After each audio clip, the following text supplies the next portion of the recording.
उसी बेटे ने जो अपने चचा के हाथों में पला था, उसने उसकी फूल जैसी बेटी को कत्ल कर दिया। ये मेरी तरफ आए थे, कह रहे थे कि यार इधर रिश्ता करना है। मैं क्या, वो जलात हैं।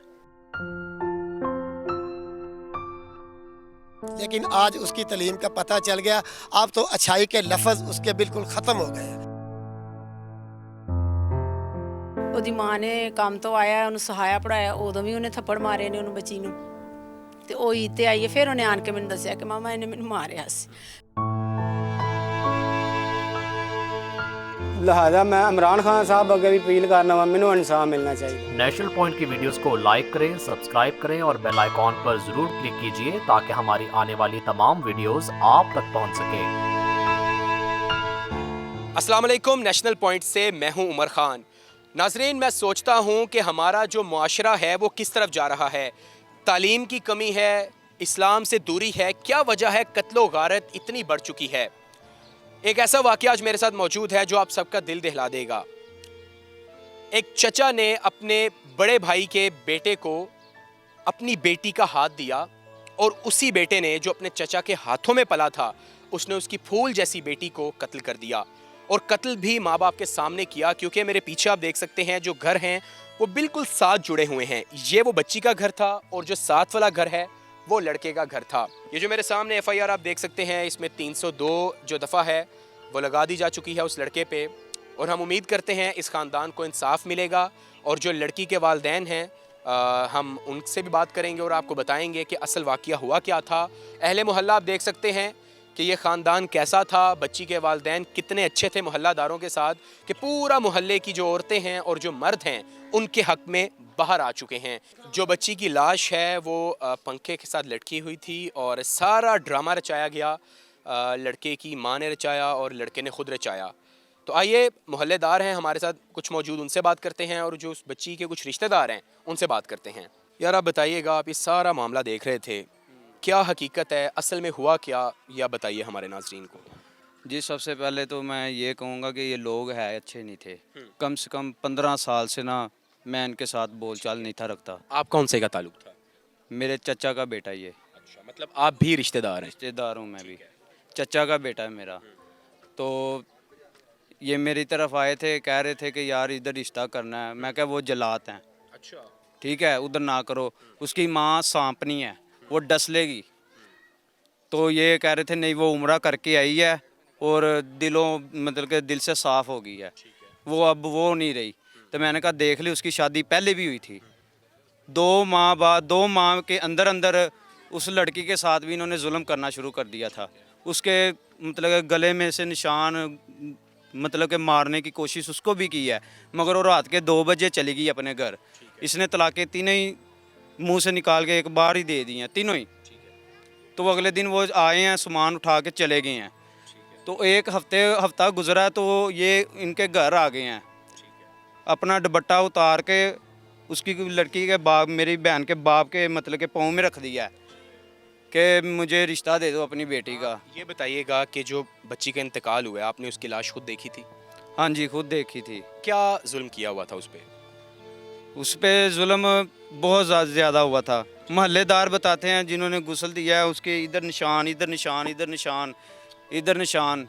तो मतलब कि हमारा सारा मोहल्ला जो है सब परेशान हो गया देख के कि ये जुल्म आज तक हमने देखा नहीं है जिस तरह ये हो गया हमारे मोहल्ले में। बताइएगा यार, आपने तो सारा मामला देखा है, आप इधर ही रहते थे, लड़का कैसा था वो? लड़का बेसिकली शक्ल से तो अच्छा था, लेकिन उसकी कैटेगरी जो है वो अब दुनिया के सामने आ चुकी है। उसकी पढ़ाई लिखाई सब बेकार गई है, क्योंकि जब माँ बाप अपने बच्चे को तरबियत देता है ना, तो ये तरबियत में उस्ताद भी सबसे पहले यही कहते हैं कि बड़ों की रिस्पेक्ट करो, बच्चों से प्यार करो। लेकिन आज उसकी तलीम का पता चल गया। अब तो अच्छाई के लफ्ज़ उसके बिल्कुल ख़त्म हो गए हैं, क्योंकि जो उसने कारनामा अंजाम दिया है वो अब काबिल मज़म्मत है और नाकाबिल बर्दाश्त हो चुका है। तो तकरीबन मैं इधर, ये मकान मैंने 2007 में इधर शिफ्ट हुआ था। जब मैं इधर आया था तो इन घर वालों को कोई मेटल जायदाद पे ऐसे चल रहे थे, और उन सब से ये जो औरत है ना, लड़के की माँ, ये सबसे ज़्यादा तेज़ तर्राक औरत थी।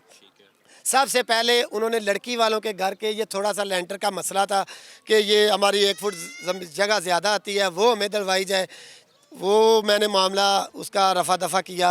उसके बाद इस भाई के साथ जो मामला हो गया, काफ़ी देर तक ये मेरे घर में शिफ्ट रहे, इनको रहने की इजाज़त नहीं थी। ठीक है, चलिए हम उम्मीद करते हैं कि आप जैसे भाई इस मजलूम ख़ानदान का साथ देंगे और शाना बशाना खड़े रहेंगे, इंशाअल्लाह। क्योंकि आप लोगों की वजह से ही इनको इंसाफ मिल रहा है। तो क्योंकि जो भी ऐसा जुल्म होता है उसके साथ हमारा फ़र्ज़ है हम खड़े हों, और ऐसे इतने अच्छे मोहल्लेदार, पूरा मोहल्ला इस वक्त बाहर आ गया है इस ख़ानदान की सपोर्ट के लिए। तो इंशाल्लाह हमें बड़ी उम्मीद है कि आपको इंसाफ जल्द अज जल्द मिलेगा। जो बच्ची के वालिदैन हैं वो मेरे साथ मौजूद हैं, उनसे बात करते हैं कि सारा वक़ुआ कैसे हुआ और इन्होंने अपनी आंखों से देखा जब इनकी बेटी के गले में फंदा डाला हुआ था।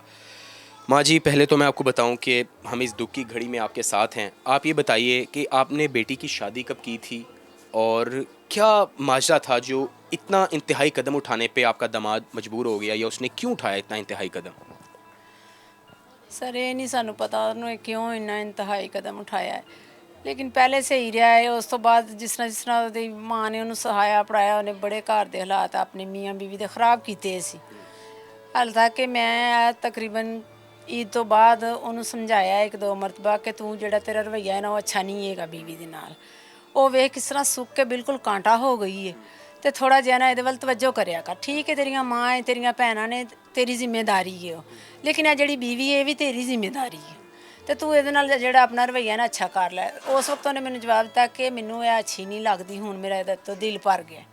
ਮੈਂ ਕਿਹਾ ਤੇਰਾ ਦਿਲ ਭਰ ਗਿਆ ਨਾ, ਤੂੰ ਇਹਨੂੰ ਸਾਡੇ ਵੱਲ ਛੱਡ ਦੇ, ਜਿਹੜਾ ਫੈਸਲਾ ਕਰਨਾ ਹੋਏਗਾ ਤੁਸੀਂ ਕਰ ਲੈਣਾ। ਉਸ ਤੋਂ ਬਾਅਦ ਉਹ ਥੋੜੇ ਦਿਨ ਸਾਡੇ ਵੱਲ ਛੱਡ ਗਿਆ ਉਹਨੂੰ, ਉਹ ਰਹੀ ਸਾਡੇ ਕੋਲ। ਹਾਲ ਤੱਕ 20 ਰਮਜ਼ਾਨ ਨੂੰ ਉਹਦੀ ਮਾਂ ਨੇ ਕੰਮ ਤੋਂ ਆਇਆ, ਉਹਨੂੰ ਸਹਾਇਆ ਪੜਾਇਆ, ਉਦੋਂ ਵੀ ਉਹਨੇ ਥੱਪੜ ਮਾਰੇ ਨੇ ਉਹਨੂੰ ਬੱਚੀ ਨੂੰ, ਤੇ ਉਹ ਈਦ ਤੇ ਆਈ ਹੈ। ਫਿਰ ਉਹਨੇ ਆਣ ਕੇ ਮੈਨੂੰ ਦੱਸਿਆ ਕਿ ਮਾਮਾ ਇਹਨੇ ਮੈਨੂੰ ਮਾਰਿਆ ਸੀ। ये बताइए कि यकीनन वो आपके जेठ की बीवी थी, तो आपका उनके साथ ताल्लुक़ यकीनन 20-30 साल से था, तो अंदाज़ा नहीं हुआ था कि वो औरत ऐसी है और आपने वहीं अपनी बेटी का रिश्ता कर दिया? ਪਹਿਲੇ ਸਾਡੇ ਉਹਨਾਂ ਦੇ ਤਾਲੁਕਾਤ ਨਹੀਂ ਸੀ ਅੱਛੇ ਹੈਗੇ। ਜਦੋਂ ਦੇ ਉਮਰਾ ਕਰਨ ਗਏ ਸੀ ਨਾ, ਉਦੋਂ ਸਾਡੇ ਘਰ ਆਏ ਸੀ, ਤੇ ਫਿਰ ਉਹਨਾਂ ਨੇ ਕਿਹਾ ਕਿ ਅਸੀਂ ਹੁਣ ਆਪਣੇ ਦਿਲ ਬਿਲਕੁਲ ਸਾਫ਼ ਕਰ ਲਏ ਨੇ, ਅਸੀਂ ਅੱਛੇ ਇਨਸਾਨ ਬਣ ਗਏ ਹਾਂ। ਤੇ ਉਸ ਤੋਂ ਬਾਅਦ ਉਹ ਤਾਂ ਸਾਡੇ ਘਰ ਆਣਾ ਜਾਣਾ ਬਣ ਗਿਆ ਸੀ। ਆਂਦੀ ਹੁੰਦੀ ਸੀ ਆਣਾ, ਉਹਨੂੰ ਆਈ ਨੂੰ ਜੋ ਵੀ ਸਾਡੇ ਘਰ ਗਰੀਬੀ ਦਾ ਵੇ ਨਾ ਬਣਿਆ ਹੁੰਦਾ ਸੀ, ਅਸੀਂ ਉਹਨੂੰ ਰੋਟੀ ਪਾਣੀ ਦਿੰਦੇ ਸਾਂ, ਬੈਠਦੀ ਸੀ 2-2 3-3 ਘੰਟੇ ਸਾਡੇ ਨਾਲ ਗੱਲਾਂ ਕਰਦੀ ਸੀ। ਉਹਨੇ ਪੂਰਾ ਇਤਮਾਦ ਦਿੱਤਾ ਸੀ ਸਾਨੂੰ ਕਿ मैं बहुत अच्छी हूँ। ठीक है नाज़रीन, हैरान कुन बात यह है कि वो जो लड़का था उसका ताल्लुक़ अपने ससुर से बहुत अच्छा था, और बता रहे हैं कि मारने से 1 से 2 दिन पहले भी वो मेरे साथ बिल्कुल ठीक था। लेकिन एक ऐसा वाक़या जो बच्ची की वालदा ने मेरे साथ डिस्कस किया कि मैं उनके घर गई और उसके गले में फंदा था। माँ जी वो ख़ुद ही हमारे नाज़रीन को बताएं कि वो क्या वाक़या था जब आप गई और आपकी बेटी की लाश वहाँ पर मौजूद थी। सर तकरीबन 1 ਵਜੇ ਜਾਂ 12:30 ਦਾ ਟਾਈਮ ਹੋਏਗਾ, ਮੈਨੂੰ ਅਚਾਨਕ ਨਾ ਮੇਰੇ ਦਿਲ ਨੂੰ ਬੜਾ ਹੀ ਘਬਰਾ ਪਿਆ ਹੈ। ਮੈਂ ਉੱਠ ਕੇ ਜਲਦੀ ਨਾਲ ਵਾਸ਼ਰੂਮ 'ਚ ਗਈ ਹਾਂ। ਉੱਥੇ ਜਾ ਕੇ ਨਾ ਮੈਂ ਨਹਾਉਣਾ ਸ਼ੁਰੂ ਕਰਤਾ। ਮੈਂ ਕਹਿੰਦੀ ਬੜੀ ਗਰਮੀ ਮੈਨੂੰ ਮਹਿਸੂਸ ਹੋਈ ਹੈ, ਇੰਨੀ ਕਿ ਮੇਰੇ ਕੋਲ ਬਰਦਾਸ਼ਤ ਨਹੀਂ ਹੋ ਰਹੀ। ਮੈਂ ਹਲੇ ਵਾਸ਼ਰੂਮ 'ਚ ਨਹਾ ਕੇ ਬਾਹਰ ਹੀ ਆਈ ਹਾਂ, ਪੈਰ ਹੀ ਬਾਹਰ ਰੱਖਿਆ। ਹੁਣ ਦਿਨ ਉਹਦੀ ਛੋਟੀ ਨੰਦ ਆਈ ਹੈ, ਚਾਚੀ ਸਾਡੇ ਘਰ ਆਓ। ਮੈਂ ਜਲਦੀ ਨਾਲ, ਮੇਰੇ ਕੱਪੜੇ ਵੀ ਕੋਈ ਅੱਛੇ ਨਹੀਂ ਸੀ ਹੈਗੇ, ਲੇਕਿਨ ਮੈਂ ਫਿਰ ਵੀ ਚਲੀ ਗਈ। ਮੈਨੂੰ ਬੱਚੀ ਨੇ ਕਿਹਾ ਮਾਮਾ ਕੱਪੜੇ ਤੁਹਾਡੇ ਵੇਖੋ। ਮੈਂ ਕਿਹਾ ਕੋਈ ਗੱਲ ਨਹੀਂ, ਮੈਂ ਜਾ ਕੇ ਵੇਖਾਂ ਤੇ ਸਹੀ, ਜਿਹੜੀ ਐਡੀ ਦੁਪਹਿਰ ਦੇ ਟਾਈਮ ਆਈ ਕੀ ਵਜ੍ਹਾ ਹੈ। ਜਦੋਂ ਮੈਂ ਉਹਨਾਂ ਦੇ ਘਰ ਗਈ, ਉਹ ਤਿੰਨੋਂ ਮਾਵਾਂ ਧੀਆਂ ਬੜੇ ਆਰਾਮ ਸਕੂਨ ਨਾਲ ਬੈਠੀਆਂ ਸੀ ਚਾਰਪਾਈ 'ਤੇ। ਬੱਚੇ ਨੂੰ ਉਹਨਾਂ ਨੇ ਝੂਲੇ 'ਚ ਪਾਇਆ ਸੀ, ਤੇ ਉਹ ਜਿਹੜਾ ਸੀ ਨਾ ਲੜਕਾ, ਉਹ ਪੰਖਾ ਸੈੱਟ ਕਰ ਰਿਹਾ ਹੈ ਸੋਲਰ ਵਾਲਾ। मतलब महसूस नहीं करवाया कि वाक़या हो गया? ਵਾਕਿਆ ਹੋ ਗਿਆ ਹੈ। ਤੇ ਮੈਂ ਜਾ ਕੇ ਪੁੱਛਿਆ ਕਿ ਕੀ ਹੋਇਆ, ਤੇ ਕਹਿੰਦੇ ਪਤਾ ਨਹੀਂ, ਉਹਨੂੰ ਜਾ ਕੇ ਤੁਸੀਂ ਪੁੱਛ ਲਓ, ਦਰਵਾਜ਼ਾ ਨਹੀਂ ਖੋਲ ਰਹੀ। ਮੈਂ ਉੱਤੇ ਗਈ, ਮੈਂ ਕਾਫੀ ਦੇਰ ਆਵਾਜ਼ਾਂ ਦਿੱਤੀਆਂ ਨੇ ਉਹਨੂੰ, ਤਕਰੀਬਨ 15-20 ਮਿੰਟ ਮੈਂ ਆਵਾਜ਼ਾਂ ਦੇ ਕੇ ਫਿਰ ਮੈਂ ਥੱਲੇ ਆਈ ਵਾਪਸ। ਮੇਰਾ ਗਲਾ ਖੁਸ਼ਕ ਹੋ ਗਿਆ ਜਿਸ ਵਕਤ ਦਰਵਾਜ਼ੇ ਦੇ ਥੱਲੇ ਇੰਨਾ ਹੀ ਹੈ ਦਰਜ। ਮੈਂ ਵੇਖਿਆ, ਮੈਂ ਕਿਹਾ ਪੰਖਾ ਵੀ ਨਹੀਂ ਚੱਲਦਾ ਪਿਆ। ਮੈਂ ਵਾਪਸ ਆਈ ਥੱਲੇ। ਮੈਂ ਕਿਹਾ ਕੀ ਲੜੇ ਜੇ, ਕੋਈ ਲੜਾਈ ਝਗੜਾ ਕੀਤਾ ਤੁਸੀਂ ਆਪਸ 'ਚ ਜਿਹਦੀ ਵਜ੍ਹਾ ਤੋਂ ਅੰਦਰ ਚਲੀ ਗਈ ਹੈ? ਕਹਿੰਦੇ ਨਹੀਂ ਅਸੀਂ ਨਹੀਂ ਲੜਾਈ ਝਗੜਾ ਕੀਤਾ। ਮੈਂ ਕਿਹਾ ਵੇਖ ਲਓ, ਅਗਰ ਹੋਇਆ ਤਾਂ ਦੱਸ ਮੈਨੂੰ। ਨਹੀਂ ਨਹੀਂ ਕੋਈ ਨਹੀਂ ਹੋਇਆ। ਮੈਂ ਪਾਣੀ ਪੀਤਾ ਦੁਬਾਰਾ, ਮੈਂ ਫਿਰ ਉੱਪਰ ਚਲੀ ਗਈ, ਇਕੱਲੀ ਗਈ ਹਾਂ ਮੈਂ ਉੱਪਰ, ਮੇਰੇ ਪਿੱਛੇ ਨਹੀਂ ਹੋ ਗਏ ਕੋਈ ਵੀ, ਉਹਨਾਂ ਨੇ ਮੈਨੂੰ ਹੀ ਭੇਜਿਆ। ਉਸ ਤੋਂ ਥੋੜ੍ਹੀ ਦੇਰ ਬਾਅਦ ਮੈਂ ਫਿਰ ਆਵਾਜ਼ਾਂ ਦਿੱਤੀਆਂ, ਫਿਰ ਉਹ ਆਪ ਉੱਪਰ ਆਇਆ, ਤੇ ਉਹਨੇ ਆਣ ਕੇ ਜਾਲੀ ਅੱਗੋਂ ਪਰਦਾ ਪਰਾਂ ਕਰਕੇ ਤੇ ਉਹਨੇ ਕਿਹਾ ਓਹੋ ਇਹ ਕੀ ਕਰ ਲਿਆ। अच्छा, ਉਹਨੇ ਬੜੇ ਧੜੱਲੇ ਨਾਲ ਇੰਨੀ ਗੱਲ ਕਹੀ। ਮੈਨੂੰ ਤੇ ਉਸ ਟਾਈਮ ਹੋਸ਼ ਨਹੀਂ ਰਹੀ ਕਿ ਕੀ ਹੋਇਆ ਕੀ ਨਹੀਂ ਹੋਇਆ, ਕਿਸ ਤਰ੍ਹਾਂ ਉਹਨੇ ਦਰਵਾਜ਼ਾ ਖੋਲ੍ਹਿਆ, ਕੀ ਉਹਨੇ ਕੀਤਾ ਕੀ ਨਹੀਂ। तो बच्ची उस वक्त फौत हो चुकी थी? हाँ जी, ਬਾਅਦ ਚ ਉਹਨੇ ਲਾ ਲੂ ਕੇ ਆਇਓ ਇਹਨੂੰ ਲਾਈਏ ਹੁਣੇ ਹੀ ਗਈ ਸੀ ਉੱਤੇ ਹੁਣੇ 10 ਮਿੰਟ ਪਹਿਲੇ ਗਈ 10 ਮਿੰਟ 20 ਮਿੰਟ ਪਹਿਲੇ ਗਈ ਹੈ ਬਿਲਕੁਲ ਸਹੀ ਸੀ ਬਿਲਕੁਲ ਸਹੀ ਸੀ ਕੁਛ ਨਹੀਂ ਉਹ ਵੀ ਕੁੜੀਆਂ ਵੀ ਕਹਿਣ ਲੱਗ ਪਈਆਂ ਨਹੀਂ ਸਾਹ ਹੈ ਨੇ ਸਾਹ ਹੈ ਨੇ ਸਾਹ ਹੈ ਨੇ ਉਹ ਬਸ ਮੈਂ ਇਸੇ ਭੁਲੇਖੇ ਚ ਮੈਂ ਉਹਨੂੰ ਫੜਿਆ ਮੇਰੀ ਧੀ ਸੀ ਜ਼ਾਹਰ ਮੇਰੇ ਕੋਲ ਨਹੀਂ ਸੀ ਬਰਦਾਸ਼ਤ ਹੋਇਆ ਠੀਕ ਹੈ ਮੈਂ ਉਹਨੂੰ ਫੜਿਆ ਮੈਂ ਉਹਦੇ ਮੂੰਹ 'ਚ ਪਾਣੀ ਵੀ ਪਾਇਆ ਮੈਂ ਉਹਨੂੰ ਆਪਣੇ ਨਾਲ ਮਿਲਾਉਂਦੀ ਰਹੀ ਪੁੱਤਰ ਉੱਠ ਜਾ ਕੀ ਹੋ ਗਿਆ ਤੈਨੂੰ कोई मसला से तो मैंने दस दी मैं आ जाती फिर। आप बताइएगा कि इस सारे वाक़ये में क्या आपका दामाद आपके साथ कैसा था? ਇਹ ਹੁਣ ਥੋੜੇ ਦਿਨ ਵਾਕਿਆ ਹੈ ਜਦੋਂ ਇਹਨਾਂ ਕੀਤਾ ਹੈ ਉਦੋਂ ਵੀ ਮੈਨੂੰ ਮਿਲਿਆ ਮੇਰੇ ਨਾਲ ਖੁਸ਼ ਹੋ ਕੇ ਮਿਲਿਆ ਮੈਨੂੰ ਮੈਂ ਕਿਹਾ ਪੁੱਛ ਕੀ ਗੱਲ ਛੁੱਟੀ ਤੋਂ ਕੀਤੀ ਕੰਮ ਤੋਂ ਤੂੰ ਨਹੀਂ ਗਿਆ 2 ਦਿਨ ਹੋ ਗਏ ਨੇ ਤੇ ਮੈਨੂੰ ਆਂਦਾ ਮੈਂ ਗਰਮੀ ਦਾ ਕਰਕੇ ਮੈਂ ਛੁੱਟੀਆਂ ਤਾਂ ਲਈਆਂ ਨੇ ਮੈਂ ਤਾਂ ਨਹੀਂ ਗਿਆ ठीक है ਤੇ ਬਾਅਦ ਚ ਮੈਨੂੰ ਪਤਾ ਲੱਗਾ ਦੂਸਰੇ ਦਿਨ ਉਹਨੇ ਮੇਰੀ ਧੀ ਮਾਰ ਦਿੱਤੀ ਹੈ। ठीक है आप ये बताइए आपका जो दामाद था वो पढ़ा लिखा था अच्छा कमाता था?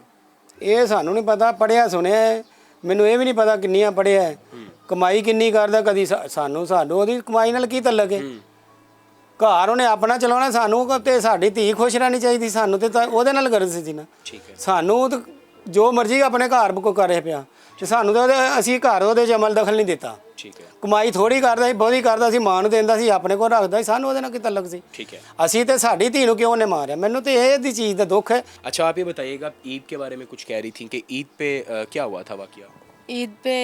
ईद के दूसरे दिन ना वो यानी फिर प्रेग्नेंट थी तो घर में ना बस कोई मसला हुआ जिसकी वजह से उसका मिसकैरेज हो गया उसके बाद से ना उसकी सास बड़ी ज़ालम हो गई वो दोनों माँ बेटा ना बड़े ज़ालम हो गए तो फिर उन्हें क्या हूँ मैं तेरे ते ज़्यादा तशद्दुद करांगा मैं तेन ज़्यादा मारिया करना मैं तेन ज़्यादा पिटिया करना अच्छा मिसकैरेज हुआ इसलिए? जी ਹਾਂ ਤੇ ਅਸੀਂ ਉਹਨੂੰ ਇਹੀ ਕਿਹਾ ਸੀ ਬੇਟਾ ਤੂੰ ਨਾ ਜਾ ਫਿਰ ਉਹਦੇ ਵਾਲਿਦ ਨੇ ਵੀ ਇਹੀ ਕਿਹਾ ਤੂੰ ਨਾ ਜਾ ਫਿਰ इतना ज़्यादा तशद्दुद हुआ और उनका जो घर है वो बिल्कुल इनके साथ वाली दीवार पे उनका घर है तो कोई आवाज़ नहीं आई कोई चीखों की आवाज़ नहीं आई इस सारे मामले में? वगैरह की आवाज़ नहीं आई कभी कभी लड़ने की आवाज़ें आती थी वो लड़ाई झगड़ा वो करते थे ना जब उसकी सास की बड़ी तेज़ आवाज़ आती थी बच्ची की आवाज़ कभी किसी ने नहीं मोहल्ले में नहीं सुनी किसी ने। अच्छा आपकी जो बेटी है उसकी उम्र थी तकरीबन 17 से 18 साल और जो उसका शोहर था उसकी उम्र तकरीबन 30 से 31 साल थी तो क्या उसकी पहली शादी थी या दूसरी शादी थी? नहीं सर उसकी दूसरी शादी सी है। अच्छा हाँ जी उन्हें पहले शादी की थी उन्हें बीवी ਨੂੰ ਮਾਰਿਆ ਪਿਟਿਆ ਉਹਨੂੰ ਵੀ ਤੇ ਉਹਨੂੰ ਤਲਾਕ ਦੇ ਕੇ ਤੇ ਫਾਰਗ ਕਰ ਦਿੱਤਾ ਸੀ ਉਸ ਤੋਂ ਬਾਅਦ ਉਹ ਸਾਡੇ ਨਾਲ ਬੜੇ ਅੱਛੇ ਤਰੀਕੇ ਨਾਲ ਆਏ ਨੇ ਕਿ ਸਾਨੂੰ ਰਿਸ਼ਤਾ ਦੇ ਦਿਓ ਰੋਂਦੀ ਸੀ ਉਹਦੀ ਮਾਂ ਆਣ ਕੇ ਬਹੁਤ ਜ਼ਿਆਦਾ ਮੇਰੇ ਅੱਗੇ ਮੇਰੇ ਹੱਥ ਤੱਕ ਉਹਨੇ ਪੈਰਾਂ ਨੂੰ ਹੱਥ ਲਾਇਆ ਸੀ ਕਿ ਮੈਨੂੰ ਆਪਣੀ ਧੀ ਦਾ ਰਿਸ਼ਤਾ ਦੇ ਦੇ ਮੈਂ ਬਾਹਰ ਕਿੱਥੇ ਧੱਕੇ ਖਾਣ ਜਾਵਾਂਗੀ ਬਸ ਮੇਰਾ ਦਿਲ ਮੋਮ ਹੋ ਗਿਆ ਮੈਨੂੰ ਨਹੀਂ ਸੀ ਪਤਾ ਕਿ ਉਹ ਔਰਤ ਅੰਦਰੋਂ ਏਡੀ ਜ਼ਾਲਮ होने निकल आना। आखिर में जो बच्ची के वालिद हैं उनसे पूछते हैं कि आप बताइए कि आप असल कसूरवार किसको समझते हैं और क्या चाहते हैं जो हमारी अदालतें हैं और जो हुक्मरान वक्त हैं उनको आप खुद ही एक पैगाम दें। ਮੈਂ ਤੇ ਚਾਹੁੰਦਾ ਵਾਂ ਮੈਨੂੰ ਇਨਸਾਫ ਮਿਲੇ ਮੈਂ ਕਿਸੇ ਨਾਲ ਜ਼ਿਆਦਤੀ ਵੀ ਨਹੀਂ ਕਰਨੀ ਚਾਹੁੰਦਾ ਮੇਰੀ ਧੀ ਨਾਲ ਉਹਨਾਂ ਜ਼ਿਆਦਤੀ ਕੀਤੀ ਹੈ ਮੈਂ ਚਾਹੁੰਦਾ ਵਾਂ ਇਹਨਾਂ ਨੂੰ ਹੀ ਫਾਂਸੀ ਮੈਂ ਵਜ਼ੀਰ ਆਲਾ ਲੱਗੇ ਵੀ ਸਵਾਨ ਬਸਦਾਰ ਅੱਗੇ ਅਪੀਲ ਕਰਨਾ ਵਾਂ ਵੀ ਮੈਨੂੰ ਇਨਸਾਫ ਮਿਲਣਾ ਚਾਹੀਦਾ ਹੈ ਤੇ लिहाजा मैं इमरान खान साहब अगे भी अपील करना वा मैनू इंसाफ मिलना चाहिए। ठीक है मतलब कि आपका जो सारा वकवा है उसका हकीकी जिम्मेदार आपका दामाद और उसकी माँ थी? हाँ जी माँ बहुत ही कसूरवार ਉਹਦੀ ਮਾਂ ਹੈ ਉਹ ਮਾਂ ਜਿਹੜੀ ਉਹਦੇ ਆਪਣੇ ਪੁੱਤਰ ਨੂੰ ਦੱਸਦੀ ਸੀ ਚਲਾ ਜਾਏਗਾ ਮੈਂ ਸਾਰੀ ਦਿਹਾੜੀ ਤੇਰੇ ਕੋਲ ਆ ਤੇ ਮਾਂ ਜ਼ਿਆਦਤੀ ਕਰਦੀ ਸੀ ਤੇ ਪੁੱਤਰ ਨੂੰ ਦੱਸਦੀ ਤੇ ਪੁੱਤਰ ਆਣ ਕੇ ਫੇਰ ਮਾਰਦਾ ਸੀ ਉਹਨੂੰ। ऐसे मजलूम जो माँ बाप हैं उनको सामने लाने का मकसद ये है कि लोगों को पता चले हमारे मुआशरे में जो जराइम है और जुर्म कहाँ तक चला गया है। तो जो लोग हमें कहते हैं वीडियोस में कि ऐसी वीडियोस नहीं दिखानी चाहिए उनको हमारा मैसेज है कि जब ऐसे जो मजलूम लोग हैं हम जब उनकी आवाज़ बनते हैं और जो ऐसा बड़ा गुनाह करते हैं जब उन्हें उल्टा टांगा जाता है तो फिर मुआशरे में बुराइयाँ कम होती हैं ना कि बढ़ती हैं। तो ऐसे जो मजलूम माँ बाप हैं और जो ऐसे लोग हैं हम उनको सामने लाते रहेंगे ताकि जो हमारा मुआशरा है उसमें जो इंसाफ है वो कम हो सके क्योंकि हमारे प्लेटफॉर्म से जो लोग हैं उनको इंसाफ दिलवाना हमारा मकसद है। माँ बाप की जो इंटरफेरेंस है यकीनन उससे घर में ख़राबी आती है। मतलब जो जायज़ मामलात हैं उस पर तो माँ बाप बिल्कुल अपनी औलाद को हुक्म दें उनसे अपनी बातें मनवाएं लेकिन जो ज़ाती ताल्लुक़ होता है मियाँ बीवी का उसको नहीं ख़राब करना चाहिए बल्कि माँ बाप को पूरा किरदार अदा करना चाहिए कि वो अपनी औलाद को सपोर्ट करें। जो इनका दामाद है उस पर दफ़ा 302 लग चुकी है और सलाखों के पीछे है। अब हम उम्मीद करते हैं कि जो बच्ची के वालिदैन हैं उनका कहना था हमें इंसाफ चाहिए। वज़ीर आला उस्मान बुज़दार से इनकी अपील थी, इमरान खान से अपील थी। नाज़रीन, ये दिल को दहला देने वाला वाक़या है कि बिल्कुल साथ घर था और इनके बड़े भाई का बेटा था जिसने अपनी ही बीवी को फंदा लगा के मार दिया।